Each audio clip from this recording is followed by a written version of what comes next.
I want you to look at something right now. Think of some major goal you want, or maybe it's one you're already working on and you have experienced a lot of setbacks, a lot of defeats. You've experienced a lot of disappointment. Maybe you've already given up, and maybe you just need a little fire, a little encouragement to get back in the game again.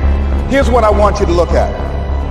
There are winners, there are losers, and there are people who have not discovered how to win. And all they need is some coaching. All they need is some help and assistance, just a little support. All they need is some insight or a different strategy, a plan of action to make some adjustments that will open up the key to a whole new future for them, that will give them access to the unlimited power that they have within themselves. That's all that they need. So what I want you to do is think about something you want for you, that's real for you, that's important for you, that will give your life some special meaning and power. And I don't even want you to say, I can do that. I don't want you to assume that. See, 5 years ago when I started out in this area, I would not have been able to make the mental leap that I would be up to where I am right now. I don't want you to begin to just psych yourself out. No. I want you to be able to say something to yourself that will enable you to maintain a level of integrity with yourself. That when you say this, even when you face tremendous setbacks, it will be a benchmark to keep you in the game, to keep you moving forward and experimenting and readjusting your strategy and your plan of action, continuously looking for ways to win. So what is that something? When you got an idea you want to move on, you might not have the money, you might not have the education, you might not have the support or the resources you need. What is that something that can keep us going, that will enable us to act on our dream? What's one of those keys that will begin to help us to discover the secrets to our dream? Here's what I want you to repeat after me, please, with power and conviction. Say, it's possible. That's all I want you to do when you look at your dream. Just say to yourself every day, it's possible. Just say that every day to yourself, it's possible. Because what does that do? See, it begins to change your belief system.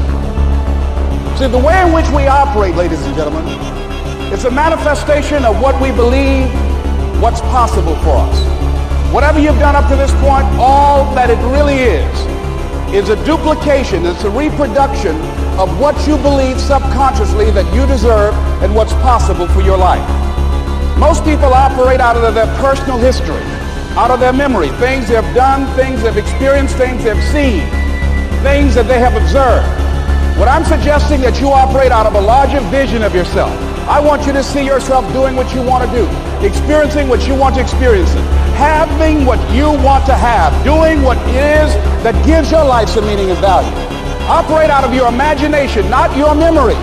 Because whenever you look at where you want to go, I'm wanting to warn you, you will have some conversation back here after you go through the data that you've experienced in life saying you can't do it. And so what you want to begin to do is ignore that inner conversation. Well, most people, ladies and gentlemen, when something happens to them, what they do is they begin to believe that that's the way it is. That's the way it's always been. And they can't see the possibility of it being any different.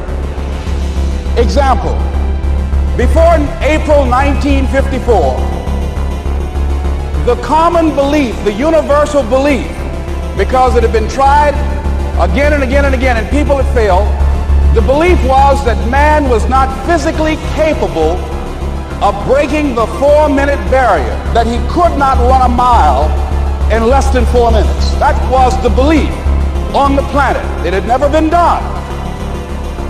But here's what happened, ladies and gentlemen.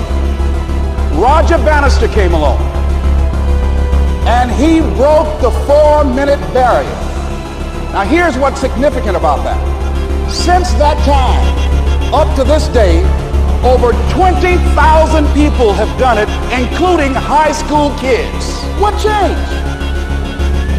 20,000 people, what changed? Here's what happened when they got on the track. They knew it had been done. And because they knew it had been done, there was a new belief about this barrier, about this goal that was unreachable.